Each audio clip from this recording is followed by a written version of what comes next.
Let me speak about the radical left. You and I have both been parts of faculties and faculty senates and understand that the left has taken over our institutions. The reason that they are apoplectic right now, the reason that so many anchors on MSNBC, for example, are losing their minds daily is because our side is winning. And so I come full circle in this response and just want to encourage you with some substance that we are in the process of the Second American Revolution, which will remain bloodless if the left allows it to be. You've probably seen that clip already. Hell, I've been running on my social media almost continuously since it came out.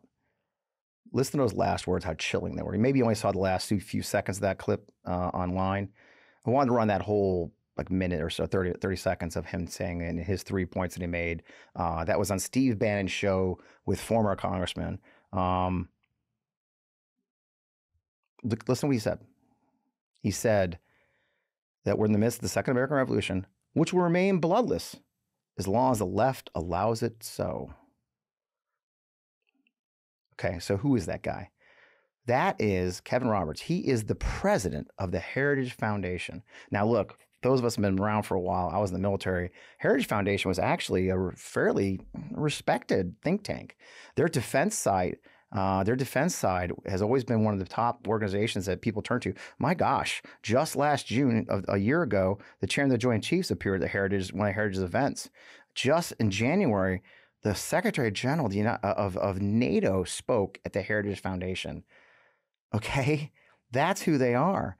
And you just saw the president of that foundation, the lead architect of Project 2025, make in no uncertain terms on Steve Bannon's show that we're in the midst of what they feel is a revolution and it will remain bloodless as long as we just let them do what they want. I don't know what to say. I don't know what to say to you to make it any clearer what that clip is. But I ran this clip last week on the show of Stu Peters in the context of the conversation about Christian nationalism. And Stu is a radical, right? Okay, he is a far-right radical and extremist. But Stu's been talking a lot about something he calls extreme accountability. Now, if you missed last week's show, I know it's a holiday week and all, I want to run this clip again. So you saw Project 2025's lead architect, a relatively reputable member of the Republican inner circle, saying those words on the Steve Bannon show. But here's what the extremists are saying, too. So here's what Stu Peters thinks is extreme accountability for those who oppose this movement. Extreme accountability means putting on trial the people that have committed these crimes against humanity, and upon a guilty conviction, they are executed on a national stage. I don't care how. I don't care how. Firing squad, guillotine, hang from a length of rope until dead, shot in the brain, don't care how. Public executions. You had Donald Trump just tweet or whatever truth the other day that Liz Cheney should face a military tribunal, and then a possible execution. Okay. And now he has the power of a king because the Supreme Court decided just this week that that the president of the United States is immune in his official duties. And they sort of left that what is an official duty sort of open. What is an official duty? Well, the courts will decide. But as you and I both know, when will the courts decide these things? After it's over. So when will the court get to weigh in on, say, executing your political enemies after they're all dead? I mean, everybody who's dead after being executed is going to feel so much better knowing that someone's going to take that to the Supreme Court to find out if the president did was legal or not. That's what they just did. So what are we even doing right now? So I want to, ironically, the timing is great. I know you've probably seen a lot of shows with Supreme Court experts or lawyers. I promised I wouldn't do lawyers in this show much anymore because everybody on the Midas Touch Network is a lawyer. But I really wanted to talk to Lisa Graves. She's an amazing speaker, an amazing litigator, an amazing host of another podcast on their channel. I was thrilled to have her. She's an expert at the Supreme Court. I want to have this conversation about what the hell just happened and where do we go from here.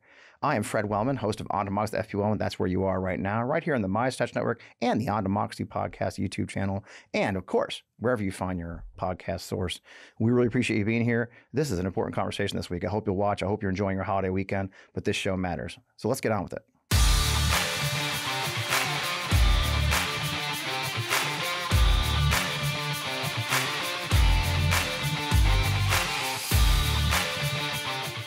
Welcome, welcome, welcome. This is On Democracy FPWM, as I mentioned before the music. If you missed it, it still is. I'm Fred Wellman, your host. I'm still stressed out.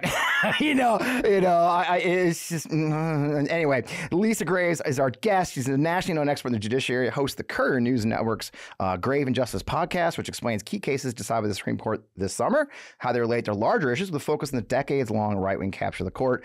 Basically, that's what we're going to talk about. So, Lisa, welcome to the show. Timing is everything. I'm so glad to have you here on a holiday weekend and after the insanity we've had. So welcome to the Midas Touch Network. Oh my goodness, I'm so honored to be on. I'm such a big fan of the Midas Touch Network and so thrilled to be on your show. Thank you for inviting me. I appreciate it. Now, I don't even know where to start. I mean, I guess I asked the big question. What the hell just happened, Lisa? What the hell just happened? I mean, the last 2 weeks, as far as the Supreme Court goes, has just been nuts. What the hell just happened? Yeah, I mean, the gloves are off, the masks are down. We see clearly exactly what the Supreme Court is. Obviously, we knew that from the Dobbs decision and some of the other decisions that the Roberts Court has issued. But this is the term, these decisions, and in particular that immunity decision, just reveal that this faction that dominates the court is not behaving like an ordinary court, not behaving like a court should, but is really behaving as an arm of this right-wing agenda to really push these sort of authoritarian schemes and literally wreck our Constitution. John Roberts has authored the destruction of his reputation, what remains, and he's really authored the destruction of the Supreme Court's reputation, which was already in tatters. Yeah. But it's bigger than that, because that immunity decision is an unprecedented ruling that basically overturns the entirety of U.S. history when it comes to the agreed upon consensus principle that no person is above the law, that the president isn't above the law, that when the president does it, as Nixon asserted, it's not illegal by definition. This right-wing faction has created a whole new set of precedents that are dangerous, a whole new precedent that's dangerous, reckless, and that we're going to have to overturn and rebuke. I've been in this game for a little bit. Before that, I did veterans advocacy. Before that, I was a soldier. And I've never been as concerned about our democracy as I have been this last week. And I don't say that lightly. And I'm sure people will say I'm being hyperbolic or paranoid, but I was really kind of reeling from this because even from a young age, I watched, we all grew up on, I'm Just a Bill, Schoolhouse Rock. And Schoolhouse Rock taught me that there's these three branches of government, that there are guardrails in place, that the famous checks and balances exist to ensure this kind of thing doesn't kind of happen. And for me, as a 50-year-old man who's served our country in various ways, I was kind of shocked because it feels like 6 people in black robes just walked out the road and dismantled the guardrails all of a sudden. Is that hyperbole, or am I? No, that is not hyperbole. This was an act by this faction to destroy one of the most important guardrails that defines America. We're about to, we'll be celebrating this July 4th, our independence from a king. Yeah. And on the eve of this independence celebration this weekend, we have a faction on this court that has basically given a president king-like powers that he cannot be held accountable for crimes. And I would just say to you, with deep appreciation for your service as a soldier and your brothers and sisters in the military, it is a long-standing core doctrine of the U.S. military that we cannot obey an illegal order. This is fundamental to human rights, both abroad and domestically, that you cannot take an illegal order. And in essence, this court has tried to bless Trump's past activity and potential future activity with legality if he's doing it, quote, as an official act. It is profoundly dangerous. There are, a number of Supreme Court decisions like Dred Scott that certainly are. Dred Scott is the worst decision in terms of provoking the Civil War 150 years ago, 150 plus years ago. But this decision by this Roberts faction, this court that has been put in place by, these outside dark money interests, by the maneuvering and gaming of the vacancies, et cetera, this faction has issued, I think, the most radical and reckless decision I have ever read. And despite the fact that Chief Justice Roberts tried to assert that this is merely the rule of law, and Thomas made the same, the rule of law means the president is above the law. That is contrary to what these men told the American people in their hearings to be confirmed to this court. It's contrary to every standard that most Americans accept and support, which is that no person is above the law, no president is above the law. And in fact, the president takes an oath of office, the same oath that soldiers take, in essence, to protect and defend our Constitution from enemies, foreign and domestic. And the president takes an oath to faithfully execute the law, which is completely incompatible with the idea that the president can break the law, can violate criminal law, as long as he cloaks it as some sort of official action.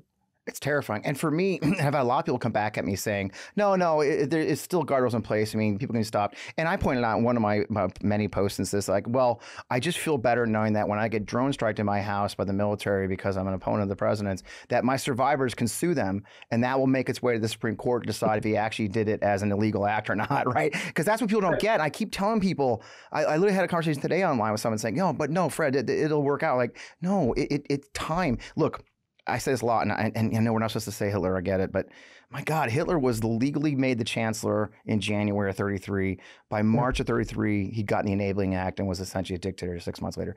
Time is the friend of a despot, right?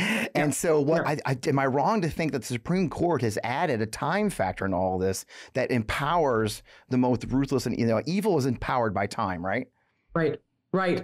And when you to mention that sequence in history, that when you look at the laws in that country at that time, it was legalizing activities that obviously were then going to be deployed to harm people. Yeah. And so we have this sort of legalization, or this effort to make things that should not be legal. And the act of cloaking a president with immunity that does not exist in the Constitution. It's not mentioned in the Constitution, but giving a president immunity for things that he claims are official acts is so profoundly dangerous. The president is the most powerful person in the world, in America, as in particular, in terms of deploying not just our military, but also the National Guard, also different components of armed agents in our government. And I know that does sound like a conspiracy theory, but these are the presidents that commander-in-chief has as commander-in-chief. That's in the Constitution. Asserts an emergency. That's when, if we had a normal court, the court's power is at its weakest and the president's power is at its greatest. And I guess the meme, just to sort of bring home what you were saying, that this is not hyperbole. This is so dangerous. There's a bunch of memes going around about the Empire in Star Wars, and it's like, well, thank goodness that this destruction of the planet was an official act, right? Like, oh well, it's okay because Order 68 or whatever was an official act. Order 66. I'm a Star Wars guy. I'm a Star Trek person, I confess. That's sad. Forgive me, but yeah, Order 66. Yeah, it's absolutely true. That was an official act. I mean, that's what's shocking is people just don't get it, that it's not funny anymore, right? That the jokes aren't funny anymore. This is gallows humor, or that we're laughing. Right, exactly. Yeah, it's like, especially those of us. I mean, maybe I'm giving myself too much credit. My online foes think I'm being big, hyperbolic, but I don't know if you've heard, I'm being sued for $150 million by Mike Flynn right now. What's to say the president doesn't say, you know what, I think the military promotion system is not appropriate. It's not that's not in the Constitution either. There's really no law that says I have to follow the military promotion system. So you know what, Mike Flynn, you got screwed. I'm going to make you a 4-star general. You're now the chairman of the Joint Chiefs. Perfectly legal. Perfectly legal. Yeah. And then Mike Flynn can do things like, I don't know, use the UCMJ against my friend Eugene Vindman. Eugene, his brother, Alex, I get him confused myself. Alex testified against the president while in uniform. What's to say Mike Flynn couldn't interpret the UCMJ to bring my friend back in their service and court-martial him? All legal now. I mean, it's sort of like all bets are off, because we, back in 2016, after that election, there were a bunch of ads saying, we'll see you in court.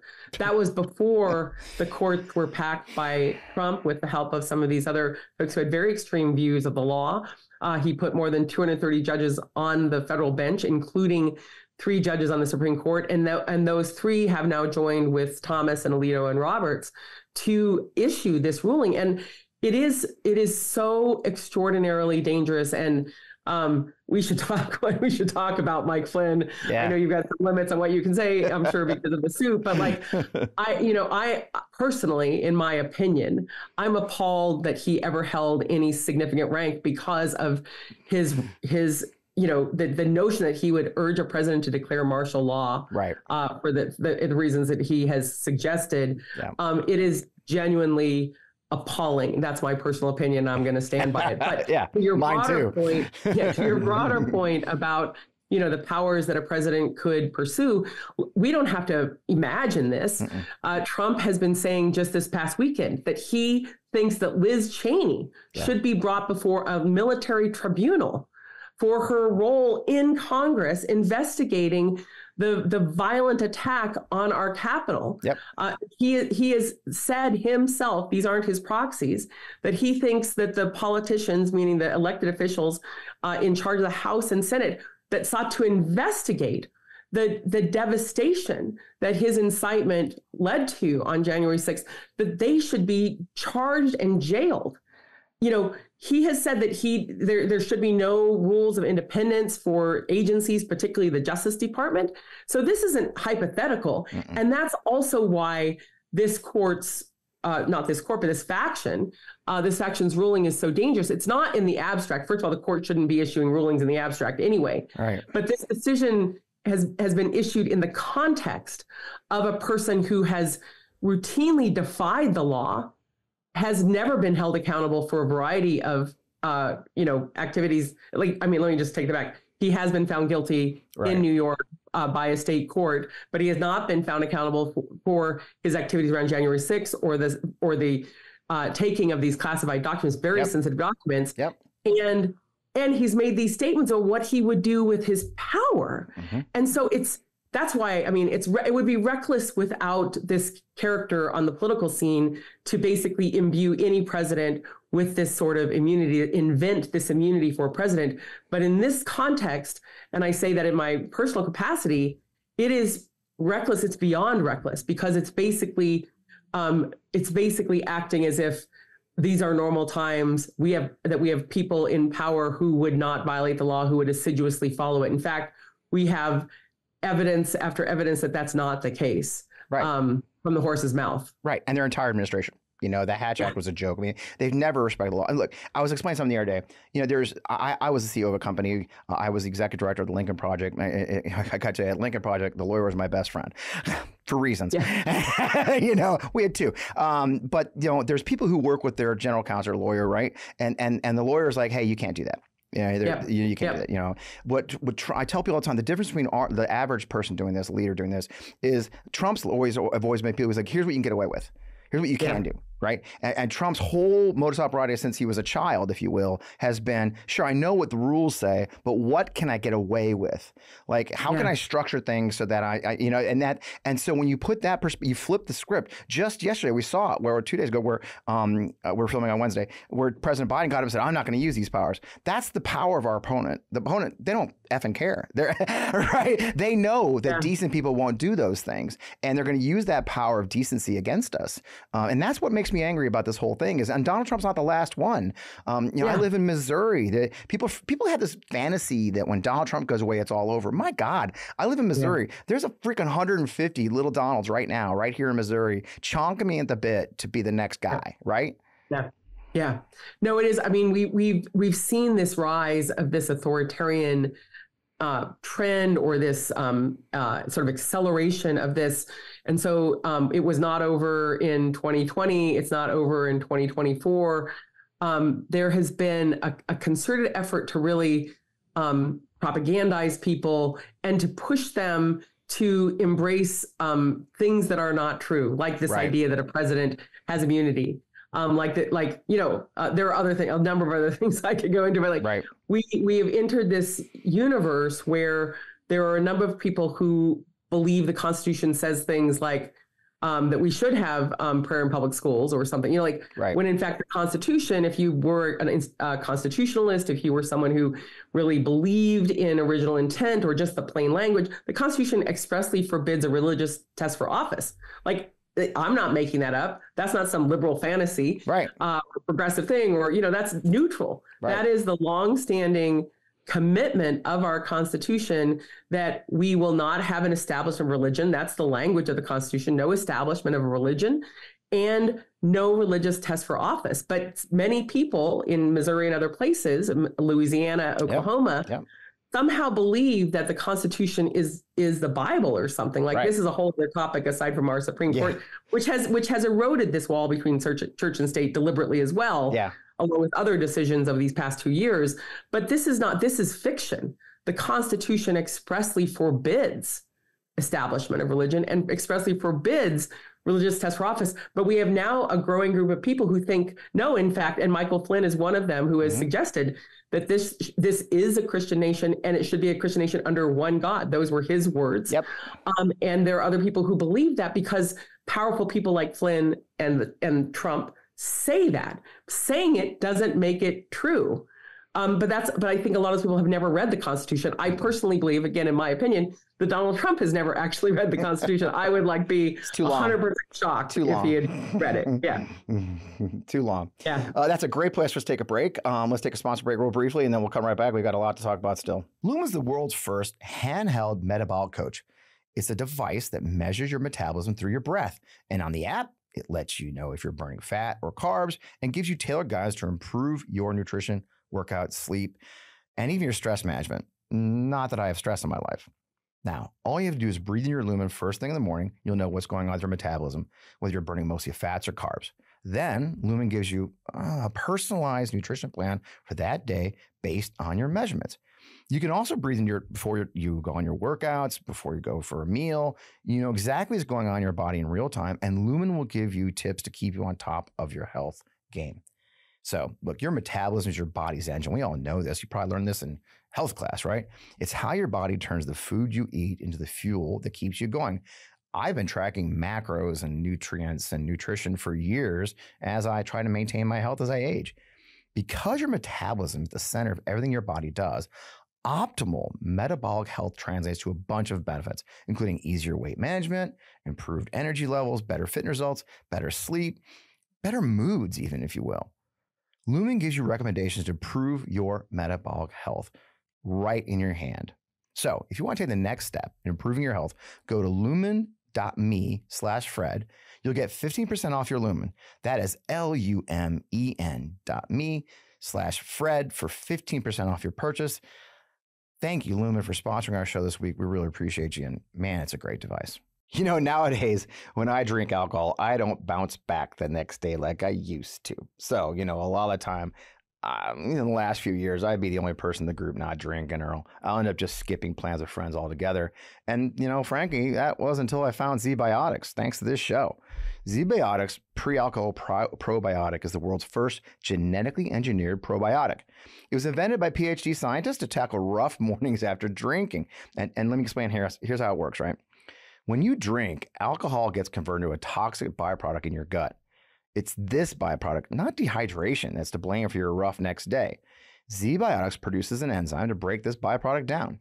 It's designed to work like your liver, but in your gut, where you need it the most. Now, just remember to drink ZBiotics before drinking alcohol.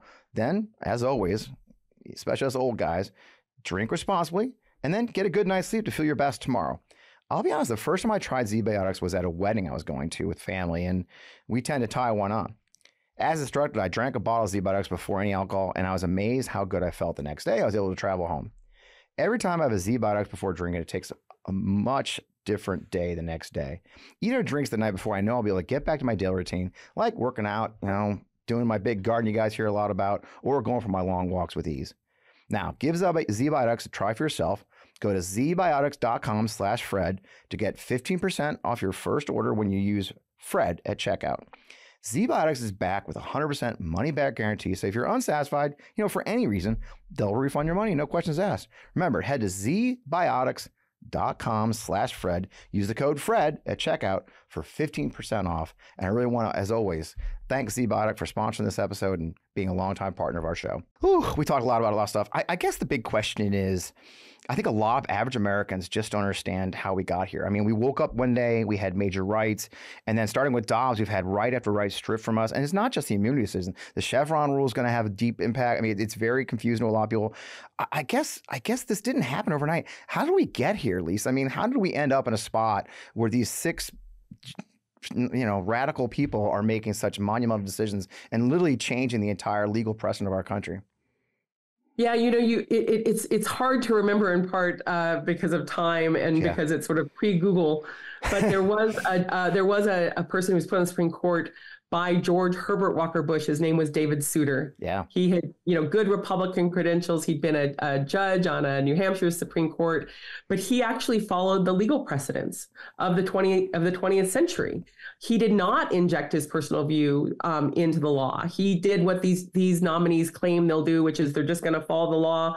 They're going to follow the precedent. They're not going to put their personal views in. And the fact that he was not willing to go basically toe the line of this right-wing agenda enraged some of these right-wing operatives, some of these, and right-wing is probably, both too big and too small, but like these sort of people who had an extremist agenda, I would say. Yeah. And so they created this mantra, no more suitors, no more suitors. And so really with John Roberts, they were determined to have no more suitors. They didn't want another Sandra Day O'Connor who would follow the law. They didn't want another suitor. They wanted people who were going to do what they wanted to reverse the precedents of the 20th century. And those aren't just, ordinary precedents in my view. Those are precedents that actually, gave meaning to the Constitution. You have a right to counsel? Oh, you really do. Yeah. You have a right to protest? Oh, you really do. And you had laws like the Voting Rights Act, fundamental laws built on blood and sweat and the loss of life. And there was a hostility to that civil rights movement that continued. There was a hostility. And so starting with Roberts, they really were determined to pick people who they thought would deliver for them. Alito, that's why Sam Alito was put in, and President George W. Bush's first pick was pushed out. Who pushed him out? Who pushed her out? Leonard Leo.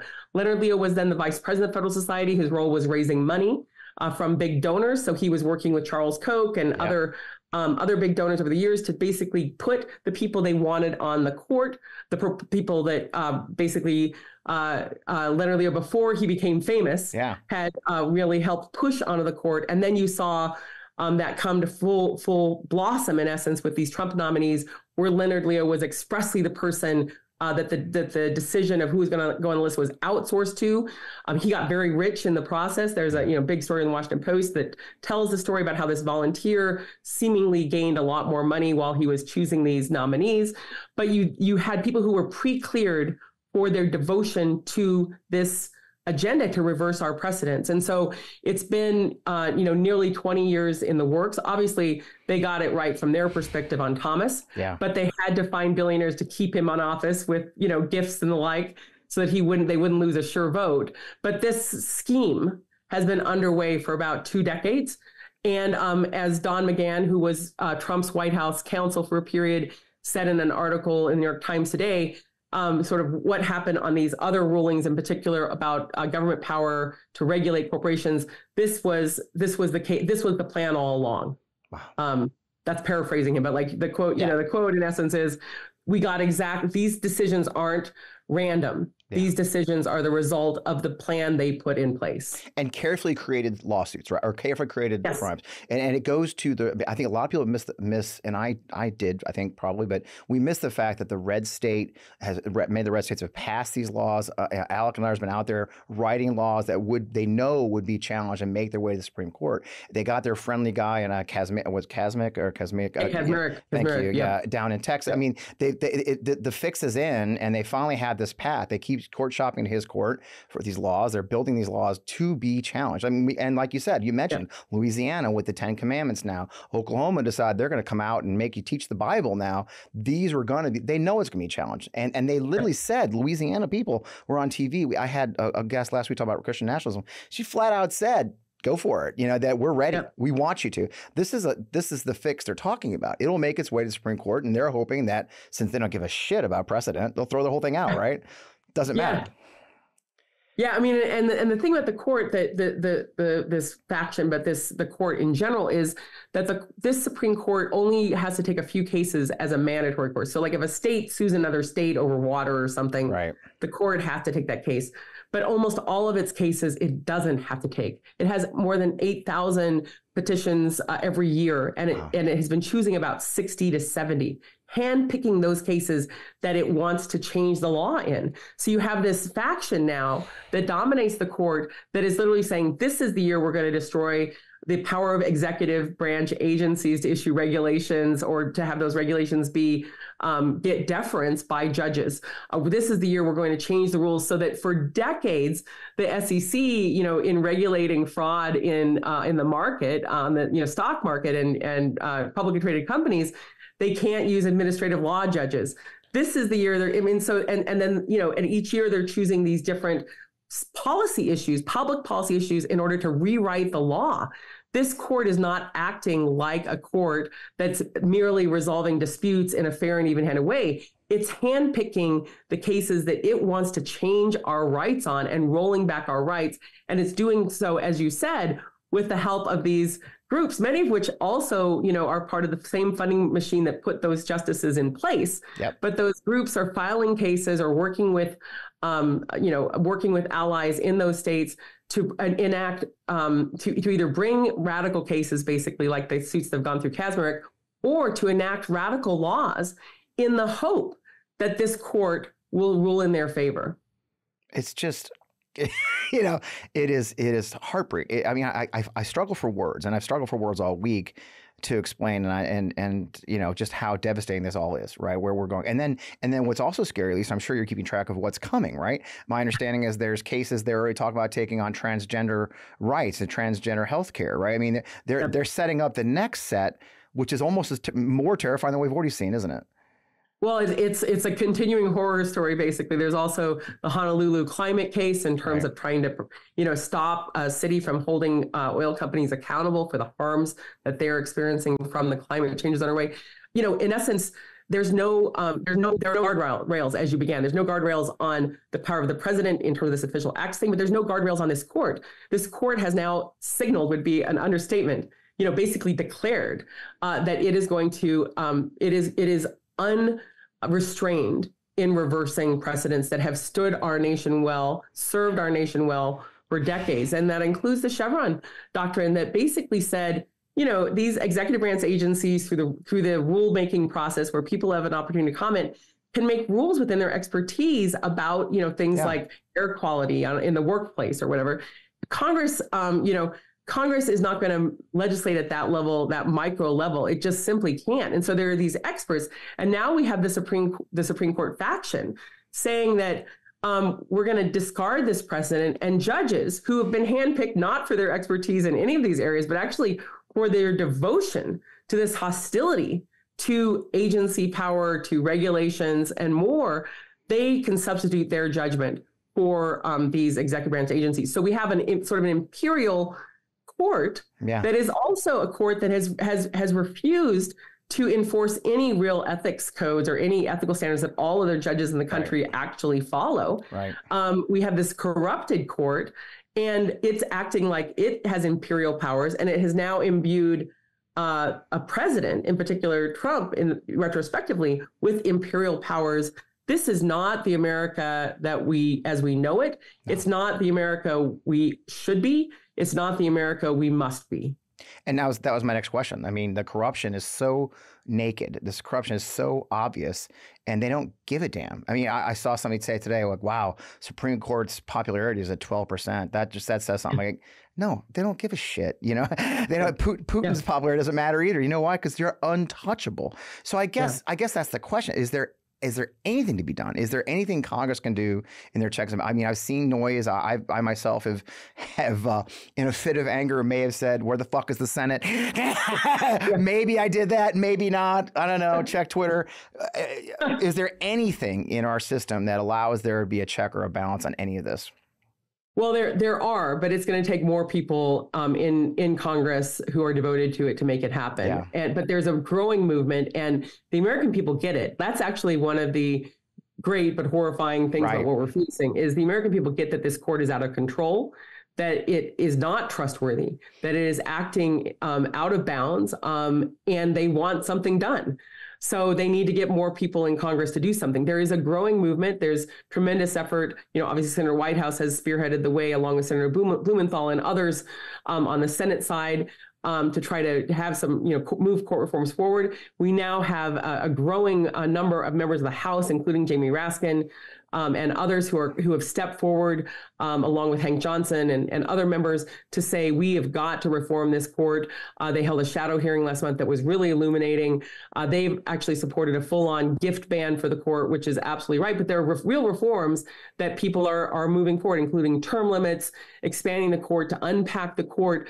There's actually a lot of exciting, really helpful things that would correct course and would allow us to rebuke these illegitimate decisions, in my view. But also there are other measures that we greatly need, like the John Lewis Voting Rights Act. We need to restore those rights to voting and to protect the voting process that the Supreme Court under Roberts, this faction or predecessor faction, destroyed. But ultimately what we need is the determination to not give up, to not think it's hopeless, and to have hope. And I've got a couple quotes, if you'll let me share them, because they're close to my heart. I try to end this show on a positive note. So Lisa, let's see if we can pull this out of our butts. All right. So my favorite quote from my hero, Frederick Douglass, is that power concedes nothing. It never has, and it never will. And he also said, if you see what people will tolerate, that's the extent of our freedom. So, power concedes nothing without demand. We have to demand these changes. We cannot accept this new status quo. We're going to have to work together to restore the rule of law in America and to protect our freedoms. And the second thing is, this is by Howard Zinn, who was the famous historian from Harvard who wrote People's History. And he's just said, and I'll just say this, he said, to be hopeful in bad times is not just foolishly romantic. It is based on the fact that human history is a history not only of cruelty, but also of compassion and sacrifice and courage and kindness. And so, by embracing that hope and that determination is the path to victory. Well, that worked. I appreciate it. That's where I'm at too. I tell my followers and our viewers are wonderful. They call themselves the Midas Mighty, that the only thing we can do is keep fighting. That the only option we've got is to get our stuff together. Obviously, there's a lot going on separate from all this with Mr. Biden and everything else. But I've been saying, look, the enemy is this guy and this movement, not just him. With that clip at the beginning showing, and the two clips, I also showed a clip of Stu Peters talking about extreme accountability. It's this is our opponent. Like the infighting is just playing in their hands. So I'm hopeful that by the time we put this out and by the time next week I talk to my next guest, that we've got our shit together, and we put our rucksacks back on, as an old soldier would say, and then move back out smartly, because we need to move out smartly. It is July, it's going to be July 5th when the show goes up. We've got to move out smartly, because time is our enemy and time is the friend of our enemy. So, man, Lisa, this has been great. I mean, most important question, where can our viewers find you? I know you got your podcast going right now. Obviously, they're going to want to watch you after. And viewers, if you don't get it by this point, you need to watch our show. So tell us more about where can we find you? Oh, you're so wonderful. My podcast with Courier News and Court Accountability is called Grave Injustice. Grave Injustice, and you can find it anywhere you get your podcasts. So grateful for Courier News to bring that forward. And my Twitter handle is the Lisa Graves. And then in my day job, my work job, I have a website called truenorthresearch.org. .org is important. There are other True North researchers out there, but really it's the podcast that covers these Supreme Court cases. It's not just me talking. It's me talking with a bunch of experts in these different issue areas, describing what the consequences of the rulings that we anticipated would be. And they, unfortunately, we were mostly correct in those, in that anticipation. It's horrible. But there's also information there that I think will really help people understand, what's at stake, what they can do about it. And I'm just so grateful and so honored to have been on your show. It's a real delight for me, and just a big fan of your work. Thank you. And really of your audience too, of just, people who are not going to give up. We're not going to give up. And I say it to every guest that comes on. Sometimes not, usually not on camera, but so our wonderful viewers can hear it.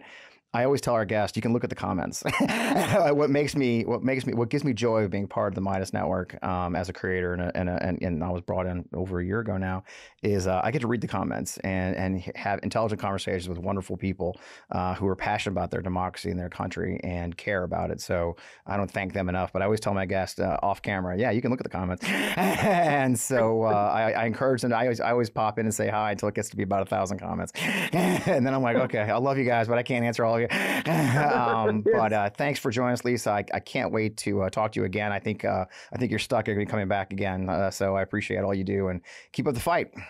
Excellent. I say yes to that. And thank you so much. Thank you. My pleasure. Talk to you soon. Well, great conversation. Not as hopeful as I'd love, but a good hopeful note at the end. I mean, that we do have the power to make change. We have the power to make a difference and change the course of this country. And it is in the ballot box. It is in the vote. It is taking back the House. It is putting a bigger majority in the Senate. The fact is, look, I can't emphasize this enough, folks.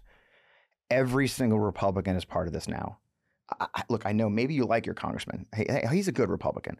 Maybe you like your governor. You know, he's a good Republican. Whatever it may be, the fact is at this point, anyone with an R next to their name has decided that they accept this.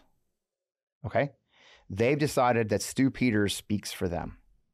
They decided that the Heritage Foundation is dictating what the agenda will be for the next administration, and it'll be one that dismantles our country. Every single Republican needs to be held accountable for what you saw in those opening clips today. Every single Republican running for office should be asked, do you support a second American Revolution that may turn violent if we oppose it? Ask them that question. Go to town halls, okay? Harass them on their, I shouldn't say that. Be sure to ask them respectfully in their public forums and online. Do you support this statement that we're in the middle of a second American Revolution, and if the left just doesn't do anything about it, there won't be violence? Do they support political violence in the means of pursuing what is a political overthrow of our government? Okay? Because there aren't, I don't say this lightly, there are no good Germans anymore, okay? Like in the Nazi time. They are all of our Republican colleagues who are elected officials have made a conscious decision that they are okay with all of this. They're okay with your rights being taken away. They're okay with the president being a fucking king. Because that's what happened this week with the Republican-built Supreme Court. So ask your good congressman, who's a regular dude and is great with customer service and great taking care of his fucking citizens. Ask them that hard question. Do you support the second American Revolution against us? Okay? Look, I know the Biden administration's in trouble right now. The Biden campaign's. I'm going to say something really revolutionary. I don't fucking care. We have a common opponent, a common enemy now. They have declared us their enemy. You heard what the guy from Heritage said. The radical left. I'm not radical left. I'm barely center left. It doesn't matter. We oppose them. Thus, we are the enemy. You are the enemy. At some point, we got to wake the fuck up, folks. And I know I'll get criticism, I'm sorry, in the comments for my older guests. My older viewers don't like me dropping F-bombs. But this is a time for F-bombs, folks. Because if we don't drop F-bombs now and get super goddamn mad about what's happening to our country, there's going to be real bombs dropped on us. So forgive my passion on this topic, but I am. This is serious. Take it seriously. Talk to your neighbors. Talk to your family. If your kids are of voting age and they're sitting it out because, they're not feeling the vibe, you drag them kicking and screaming to the polls. I don't know if they'll vote against us or not, but if we sit out this democracy, we will not have a democracy November 6th. I can't emphasize this enough. My poor kids are going to get dragged to the polls. So with that, not my usual cheery self. I apologize for that. I know it's a holiday weekend. Hopefully while you're watching this, I'm sitting on a mountain somewhere trying to relax with my phone turned off, but probably not. In the meantime, I do say the same things I always say. Support your local race. Get out and fight. Don't just tweet. Get out there and wave signs. Ask your local Democrat who's running for any office at any level what you can do to help them. If you've got money to spare, throw it at them. Whatever you can do to participate in this beyond just, watching me. Although, let me tell you, I really appreciate that. But in the meantime, get out there and get in the fight. The only choice we have, folks, we have 4 months. 4 months from the day you watch this show. 4 months until the whole ball game is either over or saved. That's the stakes. So get rid of the horse race. Get rid of the odds. Stop watching the fucking polls. Get out there and fight, or the whole. I guarantee it. On that note, George Washington didn't do a single damn poll. Okay, I guarantee the founding fathers of the country in 1776 didn't do any fucking polls.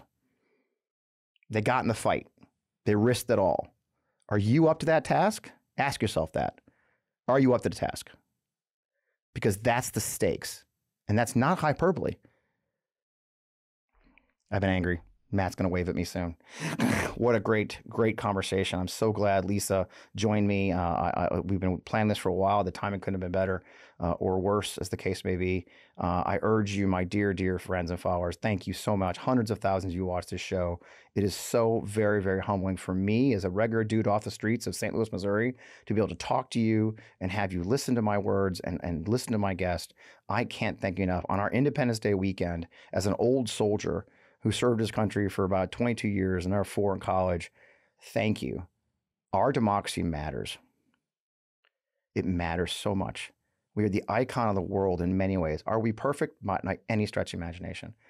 But we're trying. And we're trying to be better. We can't just throw that away without a fight. Thanks for joining me here on the Modest Touch Network. I'm Fred Wellman. Watch us every Friday night, 11 p.m. If you haven't caught our In the Hot Seat interviews, it's perfect timing for those.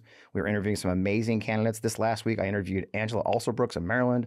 I interviewed a wonderful Dr. Lyerly, Kristen Lyerly, who's an OBGYN running in Wisconsin. Oh my God. I talked to Whitney Fox, who's running against Anna Paulina Luna down in Florida. The folks who are coming to me to have conversations about their races are amazing. You definitely need to watch those shows if you can and find out who's out there trying to take on this abominable machine of the MAGA machine that intends to take over democracy. With that, we'll see you next week.